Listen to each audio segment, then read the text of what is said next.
Now, over in Washington, pressure mounts on North Korea as it shows no sign of halting its nuclear programs.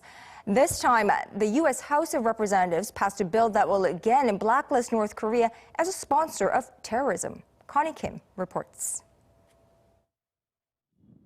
Lawmakers in the U.S. have passed a bill calling for additional economic sanctions on North Korea and relisting the regime as a state sponsor of terrorism.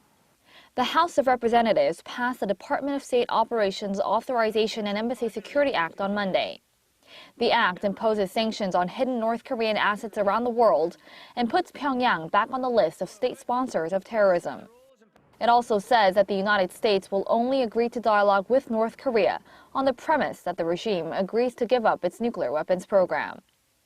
The bill says that the U.S. will only engage in dialogue with the North if it ends its proliferation of ballistic missiles, halts all military provocations, and improves its human rights situation. The bill passed the Senate in April and will go into effect after it's signed into law by President Obama. Washington removed Pyongyang from its terrorism blacklist in 2008. The U.S. and the international community have been pressuring the North following its fifth nuclear test. And reflecting its will to bring change within the reclusive state, the U.S. Treasury imposed its own set of fresh sanctions on 7 North Korean individuals and 16 entities on Friday, 2 days after the UN Security Council adopted its latest resolution on North Korea. Connie Kim, Arirang News.